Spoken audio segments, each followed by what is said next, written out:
Hey everybody, Jason Burmis here, and more and more bizarre things going on in the Epstein case. In this video, we're going to cover the latest, including the fact it does look like Ghislaine Maxwell staged that in and out photo. And remember when I covered that, I said we don't know what to believe anymore, what's disinformation, what's purposeful disinfo, and that's what that whole operation seemed to be. And what operation was it?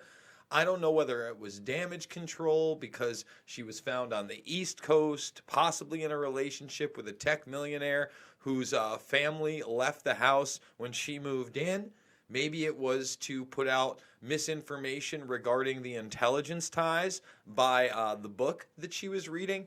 I'm not sure, but we're going to go over all that, who took the photo, why that's important, as well as more confirmation that authorities were damn well aware of Jeffrey Epstein and his misdeeds for a very, very long time. Remember, we've ad nauseum covered Maria Farmer and her allegations in the early 2000s with Epstein regarding not only herself when she was of age, but her younger sister when she was not of age, including the fact that Farmer claimed that she was assaulted by both Maxwell and Epstein simultaneously in one of Les Wexner's mansions and not able to leave for hours. In fact, her father had to come pick her up. So you really need to look at that Maria Farmer story. But like I said, we've got a new person altogether. And the will of Epstein was signed 2 days before he took his own life, according to the official version, by hanging. And the sole executor of the state seems to be his brother, Mark Epstein, which I will be honest, I do not know much about. But as reported in previous videos, he was the one who actually identified Epstein's body when they took him in to the hospital. So let's start it off with that in and out photo and how it was staged and who staged it. All right. So it was actually her lawyer. And let's get into it. Again, I said it looked so weird and it was too good to be true. And then there was also that other disinformation associated with it, with the Amazon review of the ebook version of the Book of Honor. You know, the New York Post, although it puts out a lot of good information, it's fallible. It's used by human beings. It's tabloidy. It can be manipulated on many different levels. And that's why this whole story about the In-N-Out burger seems to be manipulated. In fact, they think that there's a possibility they even photoshopped an ad into some of those photographs. So the first picture of Ghislaine Maxwell in more than 3 years was staged by her close friend and attorney Lee Safian, DailyMail.com has learned exclusively. A photo of Maxwell, 57, was published last week at an In-N-Out burger joint in Los Angeles the day after DailyMail.com broke the world exclusive that Epstein's alleged madam had been living under the radar at a Massachusetts mansion with her boyfriend, Scott Borgenson, for the past 3 years. Remember, he's denying altogether that their relationship is romantic. And both these people have means, folks. They're not poor people. The In-N-Out Burger joint was published by the New York Post on Thursday after they obtained it from Safian, 60. In the picture, Maxwell is seen staring at the camera with a tray of food and 2 drinks. A dog, which is understood to be Safian's dog, named Dexter, is at her feet. And a lot of the internet sleuths picked up right away. There were 2 cups there. The dog may or may not have been hers, etc., etc. And it turns out they were correct. Maxwell is reading a book in the picture, but the title is not visible. The New York Post named the book as the Book of Honor, The Secret Lives and Deaths of CIA Operatives. So, all right, a lot of people were like, oh, there's more evidence that it's intelligence related. But I was thinking to myself, man, I feel like it's just too good to be true. And maybe this is an angle that Maxwell wants to play up. I'm not sure.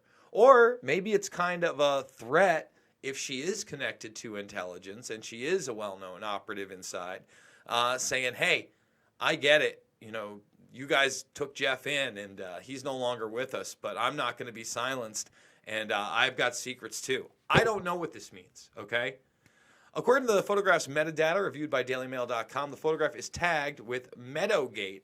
Metadata provides information about the rise of the photograph to users. Safian is president of Meadowgate Media Investments, according to public records.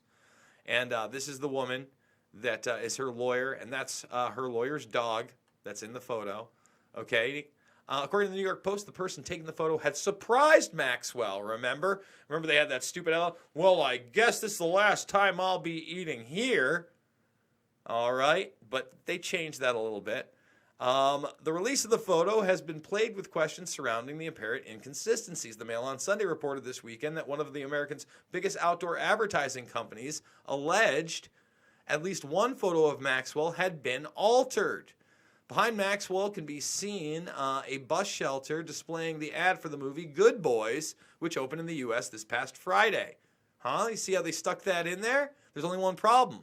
That particular bus shelter has displayed a poster advertising the Providence St. Joseph's Medical Center since July 28th and continues to do so, according to the Outfront Media spokesman, Carly Zip. We think it's Photoshop, says Zip in New York. We do not have any records of this Good Boy poster being posted there. Another example, folks, of how we live in a post-truth world. And it's hard to believe what is an advertisement and what is reality.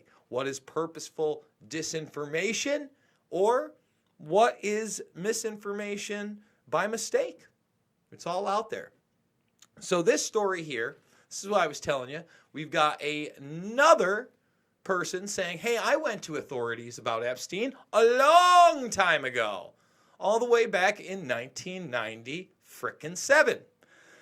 More than 2 decades before Jeffrey Epstein took to his own life, a woman went into a California police station and filed one of the earliest sex crime complaints, that's just one of the earliest, by the way, against him, that he groped her during what she thought was a modeling interview for the Victoria's Secret catalog. Like I said, entice these young women to come in thinking they're models. And by the way, guys, if you're new to the channel, please like this video, thumbs it up, share it with others, join the Burbis Brigade now. We hit hard, and it's not from a left or right perspective, it's a right and wrong perspective. Alicia Arden said she never heard back from investigators about her complaint. No charges ever came of it. And to this day, she sees it as a glaring missed opportunity to bring the financier to justice long before he was accused of sexually abusing dozens of teenage girls and women. And the ones that he has been accused, those dozens, again, that's really from one case in Palm Beach. We have a new case now where more and more women are coming forward in New York. Brendan Smith, thank you so much for the super chat. Oh, if they would have taken me more seriously than they did, it could have helped these girls. But that wasn't what this was really about, okay? Let's be honest.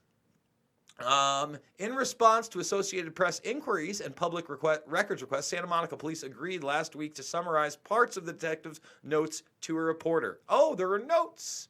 The notes showed that Epstein was questioned soon after Arden's complaint and gave a conflicting statement. Most notably, the detective wrote that Arden did not want to press charges against Epstein, but wanted him warned about his behavior, an assertion she strongly denies. In a follow-up statement, police spokeswoman Lieutenant Candice Korobadias declined to say anything more about how Epstein's account differed from Arden's and stressed that the case was closed because the victim was not desirous of prosecution.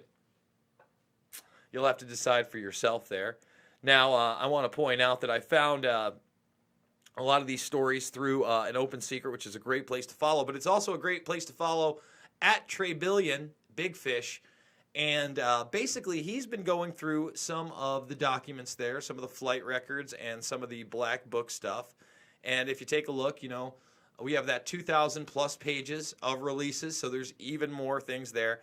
And he does a great job of possibly connecting Lane Aviation, the Carlyle Group, Epstein, Wexner, and the CIA in this thread. Now, there's a lot here. I would suggest people go and check it out. The question is this one of those possible intelligence connections? Johnny Vedmore, who I had on about the Nicole Junkerman collection, has also claimed he now knows where Epstein and Junkerman went almost 17 years ago on that day. They were in flight logs together, and he's working on the story. We're, of course, going to have him back on. But these are all different avenues that we are looking at. That being said, 2 days before a suicide, he said he is worth $575 million. This is what he revealed to the judges, but come on, there has to be money elsewhere. And his only heir, Mark, is listed. Though he states he would only be set to receive all of Epstein's personal property in the absence of a will. So I don't know who's getting anything in this will. Obviously, we know it was signed, but I doubt that we're going to find out who's getting what. And honestly, shouldn't it all be seized through asset forfeiture at this point? Especially since the FBI is now openly investigating even more of these people, supposedly. All the co-conspirators that still haven't been arrested, including Maxwell. Blows my mind. So AG Barr also removes the acting director of the Bureau of Prisons from his job 1 week after the suicide of Epstein. And I think this is for optics. You know, again, we have staff and guards that supposedly are not cooperating in the investigation. But as far as I'm concerned, this is really just more muddying the waters and kind of obfuscating the issues out there.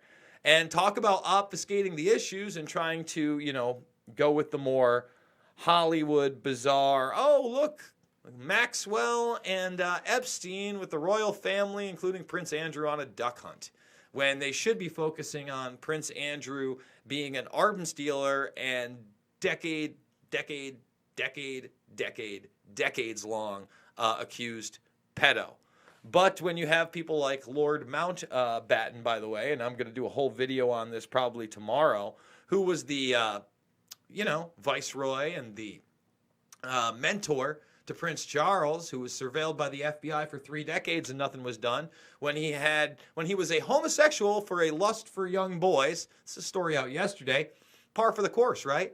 The royal family, I guess, are allowed to do what they want. And the really disturbing thing about this article, other than the fact that, again, he was under surveillance by the FBI for 3 decades and nothing was done, because apparently the royal family gets to do what they want to young children, just like business elites do, political elites, and Hollywood elites.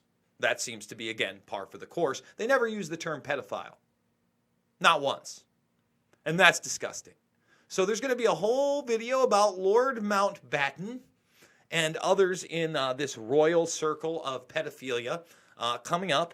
But that being said, that is the Epstein update, guys. And we're doing 3, 4, 5, 6, 7 videos a day. Only banged out 3 today because I did 2 hours plus of podcast today. I did Ricky Varandas's The Ripple Effect, which is an awesome podcast. I hope that everybody checks out. And yes, I was on the Tinfoil Hat podcast today, which was pretty awesome.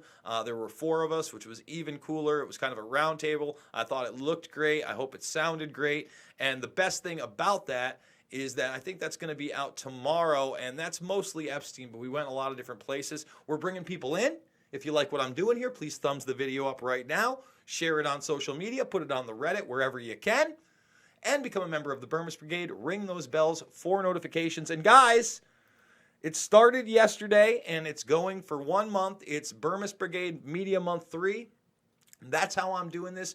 That's how I'm going through the documents. That's how I'm giving you a perspective that's not only true to myself, but hopefully to the majority of you to understand. It's not about fighting with one another. It's not about focusing on our differences like people are doing in the Portland events. No, it's about coming together against the true predator class. And $5, $10, $15, anything that you can donate helps so much. This is how we do it. And I thank all of you for allowing me to do it. With that being said, I will see you all on the flip side. Thank you, Bogus Hype. I appreciate that little donation. You guys rock. Later on.